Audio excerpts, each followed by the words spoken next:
Are you guys still writing long for loops in JavaScript? Let's learn three powerful array methods.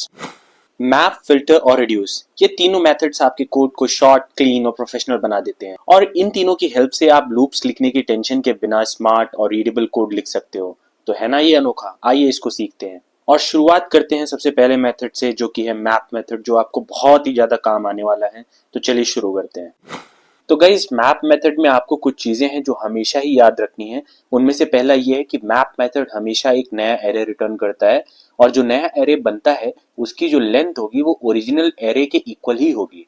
ये method सबसे ज्यादा data transform करने के काम आता है एरे के अंदर। मतलब सिंपल है, जब आपको एक एरे के एलिमेंट्स को चेंज करके नए फॉर्मेट में कन्वर्ट करना हो तब मैप सबसे ज्यादा यूजफुल होता है। फॉर एग्जाम्पल, नंबर्स को स्क्वायर में कन्वर्ट करना हो, स्ट्रिंग्स को अपर केस में चेंज करना हो या फिर ऑब्जेक्ट्स में से सिर्फ एक स्पेसिफिक प्रॉपर्टी को बाहर निकालना हो, ये सब डेटा ट्रांसफॉर्मेशन के एग्जांपल्स हैं जो मैप मेथड इजीली हैंडल कर लेता है। तो फिर चलिए शुरू करते हैं इसके सिंटेक्स से। तो यहाँ पर आप सिंटेक्स में देख सकते हो कि हमने एरे डॉट मैप में एक कॉल बैक पास किया है और दिस आर्ग पास किया है और कॉल बैक के अंदर हम तीन चीज पास करते हैं, एलिमेंट, इंडेक्स और एरे। और इसका मतलब ये है कि मैप मेथड हर एक एलिमेंट पर एक कॉल बैक फंक्शन को रन करता है और एलिमेंट वो है जो कि करंट एलिमेंट प्रोसेस हो रहा हो, इंडेक्स वो है जो कि एलिमेंट का इंडेक्स नंबर है एंड एरे पूरा का पूरा ओरिजिनल एरे जिसमें हम लूप को चला रहे हैं। यहाँ पर दिस आर्ग जो है वो ऑप्शनल होता है। अगर आपको कॉल बैक के अंदर कस्टम दिस वैल्यू यूज करनी हो तो यहाँ पर पास कर सकते हैं। इसी तरह से मैप आपको एलिमेंट को कस्टमाइज करके एक नया एरे रिटर्न करके देता है। मतलब ये एक नया एरे रिटर्न करता है, ना कि ओरिजिनल एरे को मॉडिफाई करता है। और आइए अब हम फटाफट से इसको एग्जाम्पल्स के थ्रू समझने की कोशिश करते हैं। यहाँ हमने एक एरे लिया है जिसमें 4 एलिमेंट्स हैं। सेकेंड लाइन में const double is equals two numbers dot map में हम ईच एलिमेंट पास कर रहे हैं और उसको 2 से मल्टीप्लाई कर रहे हैं। तो इस लाइन का सीधा सीधा मतलब ये है कि हर एलिमेंट पर कॉल बैक चलेगा और उसका डबल नया एरे में स्टोर हो जाएगा। और जब हम कंसोल पर लॉग करेंगे तो आप देखेंगे डबल्ड एरे जो है वो हर एलिमेंट का डबल वैल्यू लेकर के चल रहा है, 2 4 6 8, और ओरिजिनल नंबर्स एरे वही का वही रहा क्योंकि मैप ओरिजिनल एरे को बिल्कुल भी मॉडिफाई नहीं करता। यहाँ इस एग्जाम्पल में हमने एक यूजर्स एरे बनाया है जिसमें हर ऑब्जेक्ट के अंदर 2 कीज हैं, नेम और एज।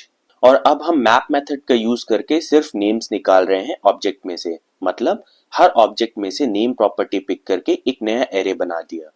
और जब आप इसको कंसोल पर लॉक करेंगे तो देखेंगे नेम्स एरे बन गया है जिसमें केवल नेम्स हैं यूजर्स एरे में से। और ये एग्जाम्पल दिखाता है कि हम मैप मेथड का यूज करके कैसे स्पेसिफिक डेटा को एक्सट्रैक्ट कर सकते हैं। तो इस एग्जाम्पल में मैंने एक एरे बनाया हुआ है जिसमें 4 एलिमेंट्स हैं, 10 20 30 और 40। इसमें सिंपली मैं कुछ नहीं कर रहा हूँ, बहुत सिंपल है। मैं मैप मेथड का यूज कर रहा हूँ ताकि हर एलिमेंट के साथ उसका इंडेक्स वैल्यू भी स्टोर हो जाए। और ये टेम्पलेट लिटरल स्ट्रिंग जो है इसको देख करके बिल्कुल भी आपको घबराना नहीं है। इस लाइन का सिंपल सा मतलब है कि हर नंबर के लिए एक छोटी सी एरे बनेगी जिसमें पहला होगा उसका इंडेक्स वैल्यू और दूसरा होगा वो एलिमेंट खुद। और जब हम फाइनली इसे कंसोल पर लॉक करेंगे तो आप देखेंगे कि हमें हर वैल्यू के साथ उसका इंडेक्स पोजीशन भी मिल रहा है सेम एरे के अंदर। तो है ना अमेजिंग मैप मेथड। तो फिर आइए अब फटाफट से समझने की कोशिश करते हैं फिल्टर मेथड की कहानी को। तो गाइस, फिल्टर मेथड हमेशा ही एक नया एरे रिटर्न करता है और इस नई एरे की लेंथ ओरिजिनल एरे से छोटी हो सकती है क्योंकि ये सिर्फ उन्हीं एलिमेंट्स को रखता है जो कि एक पर्टिकुलर कंडीशन को पास करते हैं और इसका मेन यूज होता है डेटा को कंडीशन के बेसिस पर फिल्टर करना। तो गाइस, फटाफट से हम इसके सिंटेक्स को भी समझ लेते हैं। तो इसके सिंटेक्स की भी कहानी मैप मेथड के सिंटेक्स जैसे सेम ही है। इसमें फिल्टर मेथड में हम एक कॉल बैक और दिस आर्ग पास करते हैं और कॉल बैक के अंदर 3 चीजें होती हैं, एलिमेंट, इंडेक्स और एरे। एलिमेंट वो है जिस पर करंट में प्रोसेस चल रहा होगा, इंडेक्स उस एलिमेंट की करंट पोजीशन वैल्यू है और एरे पूरा का पूरा ओरिजिनल एरे जो कि हम लूप चलाने के लिए पास करते हैं इसके अंदर। और एज यूजुअल दिस आर्ग जो है वो ऑप्शनल है। अगर आपको कॉल बैक के अंदर कस्टम दिस वैल्यू यूज करनी हो तो ही इसको यहाँ पर दे सकते हैं। और फिल्टर का काम बिल्कुल सिंपल है, जो कि नाम सजेस्ट करता है इसका, जो एलिमेंट्स किसी पर्टिकुलर कंडीशन को पास करते हैं सिर्फ वही एलिमेंट्स नए एरे में दिखाई देंगे। और आइए अब हम फिल्टर मेथड के लिए भी फटाफट से एग्जांपल्स को देख लेते हैं जिससे कि हम इसे अच्छे से समझ पाएं। यहाँ पर इस एग्जाम्पल में हमने सिंपली एक एरे लिया है, नंबर्स एरे, और उसमें हमने फिल्टर मेथड का यूज करके कंडीशन लगाई है इवन नंबर्स को फिल्टर करने के लिए। और जब हम कंसोल पर लॉक करेंगे इवेंट्स एरे को तो आपको केवल 2, 4, 6 देखने को मिलेगा जो कि इवन नंबर्स हैं। एज यूजुअल फिल्टर मेथड ने इवन नंबर्स को फिल्टर कर दिया नंबर्स एरे में से। तो यहाँ दूसरे एग्जाम्पल में हमने एरे ऑफ ऑब्जेक्ट्स लिया है और हर ऑब्जेक्ट के अंदर दो कीज हैं, नेम और एज, और हम फिल्टर मेथड का यूज करके एडल्ट्स एरे बना रहे हैं जिसमें कि हम केवल उन यूजर्स को ले रहे हैं जिनका एज 18 से ज्यादा या फिर 18 है। और जब हम इसे कंसोल पर लॉक करेंगे तो हमको केवल वही एलिमेंट्स देखने को मिलेंगे, ऑब्जेक्ट्स देखने को मिलेंगे जिनका एज 18 से ज्यादा है या फिर 18 के बराबर है। तो अब आते हैं रिड्यूस मेथड पर, जो कि मैप और फिल्टर मेथड से भी ज्यादा पावरफुल है क्योंकि ये एक जनरल पर्पस टूल है। रिड्यूस मेथड भी हर एलिमेंट पर एरे के एक कॉल बैक फंक्शन को एग्जीक्यूट करता है, बट ये आउटपुट में हमको एरे ना दे करके एक सिंगल आउटपुट वैल्यू रिटर्न करता है। और रिड्यूस मेथड के यूज आप वैल्यूज को समेशन करने के लिए, मैक्सिमम या मिनिमम फाइंड करने के लिए, एरे को फ्लैटन करने के लिए या फिर ट्रांसफॉर्म करने के लिए डेटा को ऑब्जेक्ट्स के अंदर यूज कर सकते हैं। बट जैसा कि मैंने कहा कि ये सिर्फ एवरेज या सम निकालने के लिए नहीं बल्कि मैप और फिल्टर से भी ज्यादा पावरफुल है क्योंकि ये एक जनरल पर्पस टूल है जो अलग अलग तरह की कैलकुलेशंस और ट्रांसफॉर्मेशंस के लिए यूज हो सकता है। तो एरे मेथड्स में रिड्यूस मेथड के अंदर हम दो चीजें पास करते हैं, एक कॉल बैक और एक इनिशियल वैल्यू। कॉल बैक के अंदर रहती हैं एक्यूमुलेटर, एलिमेंट, इंडेक्स और एरे। और इसका मतलब ये है कि रिड्यूस मेथड एरे के हर एलिमेंट पर एक कॉल बैक फंक्शन को एग्जीक्यूट करता है और फाइनल में केवल एक सिंगल वैल्यू रिटर्न करता है। तो यहाँ पर एक्यूमुलेटर ये वो वैल्यू है जो कि हर आइटरेशन में कैरी फॉरवर्ड होती है, और एलिमेंट वो वैल्यू है जो कि करंटली प्रोसेस हो रही हो, और इंडेक्स करंट एलिमेंट की पोजीशन वैल्यू है एरे के अंदर।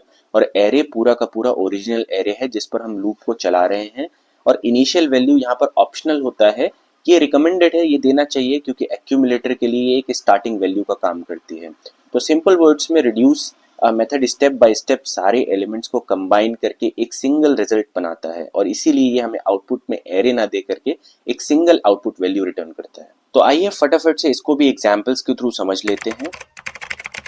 तो रिड्यूस मेथड का एक कॉमन यूज केस है समेशन ऑफ नंबर्स। यहाँ पर हमने एक नंबर्स एरे लिया है जिसमें 4 एलिमेंट्स है, 1, 2, 3, 4, और हम नंबर्स एरे पर रिड्यूस मेथड का यूटिलाइजेशन कर रहे हैं। हमने इनिशियल वैल्यू 0 पास की है और हर नंबर को एक्यूमुलेटर में ऐड कर रहे हैं।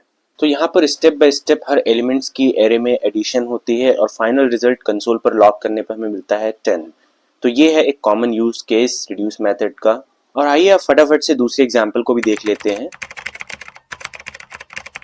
तो इस एग्जाम्पल में हम मैक्सिमम वैल्यू को फाइंड आउट कर रहे हैं एरे के अंदर, और हमने नम्स एरे लिया है और उस नम्स एरे पर हमने रिड्यूस मेथड का यूटिलाइजेशन किया है। और रिड्यूस मेथड के अंदर हमने कंडीशन लगाई है टर्नरी ऑपरेटर का यूटिलाइजेशन करके कि अगर नंबर ज्यादा होगा एक्यूमुलेटर से तो वो रिटर्न हो जाएगा, अदरवाइज एक्यूमुलेटर रिटर्न हो जाएगा। मतलब हर एक स्टेप पे चेक होगा कौन सा नंबर ज्यादा बड़ा है, जो बड़ा होगा वही एक्यूमुलेटर बन जाएगा, और फाइनल आउटपुट मिलता है कंसोल पर लॉक करने से 130, जो कि एरे का मैक्सिमम नंबर भी है।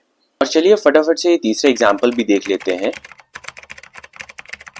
यहाँ पर हमने एरे ऑफ स्ट्रिंग्स लिया है और स्ट्रिंग्स पे हमने फ्रूट्स के नेम रखे हैं। तो बेसिकली हम यहाँ पर ये फाइंड आउट करने की कोशिश कर रहे हैं कि कौन सा फ्रूट एरे में कितनी बार आया है।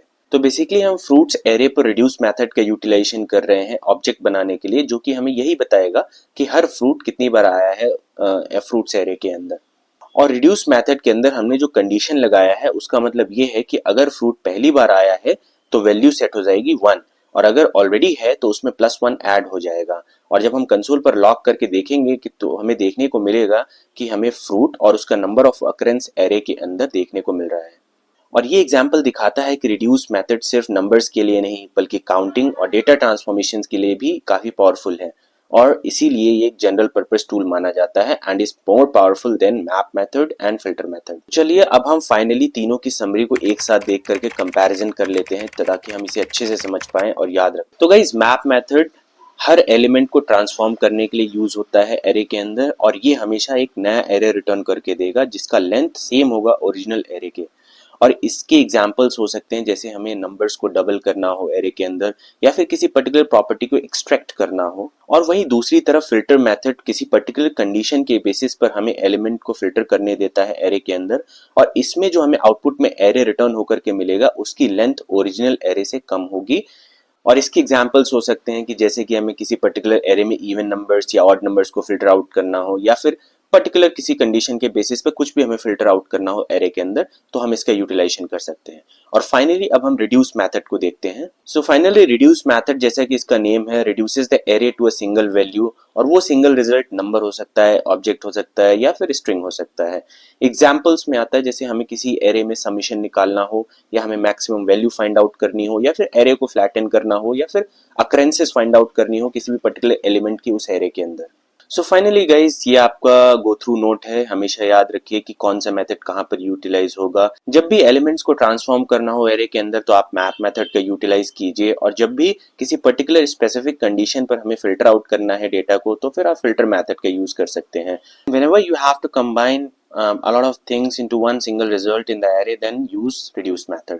गाइज, अगर आपको ये वीडियो पसंद आई हो और सब कुछ समझ में आया हो तो प्लीज लाइक करें और सब्सक्राइब करना ना भूलें।